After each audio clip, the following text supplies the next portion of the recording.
Welcome back to the show. With 2015 upon us, it's officially a new beginning, a fresh start, a step forward. But seeing as we're just a week into the new year, let's turn around, take a giant step back, and dip our toe one final time into the cold, embarrassing waters of 2014. Oh, what a year it was. America once again pretended to really care about soccer until they were eventually knocked out of World Cup play by... Argentina. Was it France? It was France, wasn't it? By France. 2014 World Cup final was the most watched sporting event in the world last year. A real nail-biter when Brazil absolutely destroyed France. After alienating scores of gay Russian athletes, exterminating thousands of stray dogs, and forcing reporters to live in third world conditions, state-controlled Russian media hailed the 22nd Winter Olympic Games as, quote, the greatest sports success in the history of time. Dear leader Putin is genius and strong like bear, unquote. Russia took home 13 gold medals, 33 overall, the most of any competing nation. And if that wasn't enough, 3 days after the games ended, Russia took control of Crimea from the Ukraine. When Ukrainians protested, Putin simply said, Crimea River, which was both a pun and ironic. Also, total dick move. An extremist jihadist rebel group became the new legitimate threat in the war on terror, even though they couldn't choose a goddamn name. America.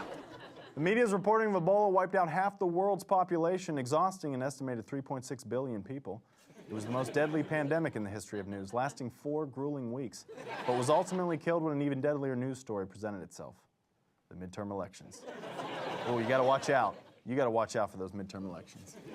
The stock market saw multiple record highs multiple times last year.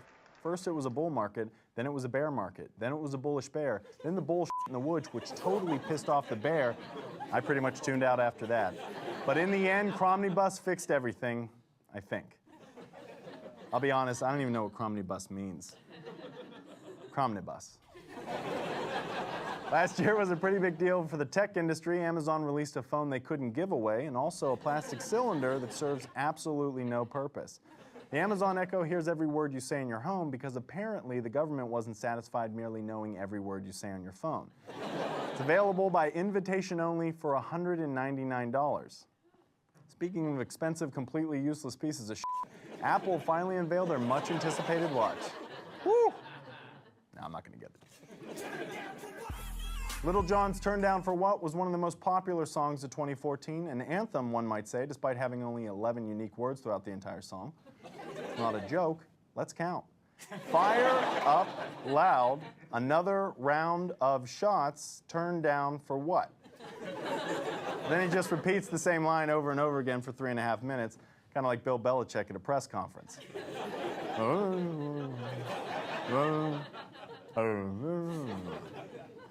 Serial became the #1 podcast in the world and the main topic of conversation among friends, family, and total strangers. The series followed the investigation into a 1999 murder of a Baltimore high school student. Listeners tuned in weekly to find out no new information and talk incessantly about whether they believed Anad Syed, the man convicted of the crime, was innocent. Do I think he killed her? How the hell should I know? I literally have zero opinion based on the fact that I'm listening to fragments of a 15-year-old murder case in traffic. The only thing I know for sure from listening to all the evidence is that Baltimore sounds like a terrible place to live. I will say there's one thing that sounds very fishy about Jay's story. The fact that he remembered any of it. He's a pot dealer who was never not stoned, but somehow remembers 9 different events from that day. Bullshit. Ask me anything about my sophomore year of college. You saw me with a dead girl in my trunk? Very possible. All a giant blur. Who knows if he's innocent? But I do live fairly close to a Best Buy, so that made this story hit extra close to home for me. It is pretty incredible to think that in a day and age of endless forms of entertainment, one of the biggest and most successful of 2014 was radio. This is what the 1930s must have been like, minus the female host who's Jewish doing a story about a Muslim kid accused of killing his Asian girlfriend. Other than that, it's kind of like time travel. Speaking of going back in time, 2014 was very much like the 1960s if you were black. Racism was even alive and well at the movies. Director Ridley Scott rewrote history when he cast all white actors as the main roles of Egyptians in his film Exodus, Gods and Kings. The film tells the story of white Moses and a bunch of other white people who marched for 40 years in a desert filled with white sand. Every white person you could think of was there, even Walter White. Or wait, no, not Walter White. Jesse Pinkman was there. Hell, the Red Sea was even played by Christoph Waltz. Ready yourselves! That's a bingo. That guy can play anything. In leaked emails, Sony executives called the casting the appropriate amount of minorities. It was a comeback year for Bill Cosby, as in literally every woman he's ever met came back to accuse him of sexual assault. Cosby downplayed the accusations, calling them nothing more than he said, she said, she said, she said, her over there, her, and her, that chick, Deborah from accounting, Deborah from marketing, Deborah from HR. Then he just squinted and stared at what he believed to be a woman off in the distance, but couldn't be certain. He said even though he was unsure, she should be included just in case. I want you guys to know that we were worried initially when we were building that graphic that there wouldn't be enough women. There were plenty of women.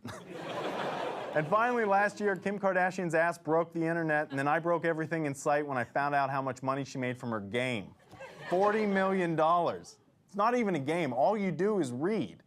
Pong. Now that's a game. Simple game, but a game nevertheless. Oh, and by the way, we found water on Mars. But look over here, it's Kim K's ass.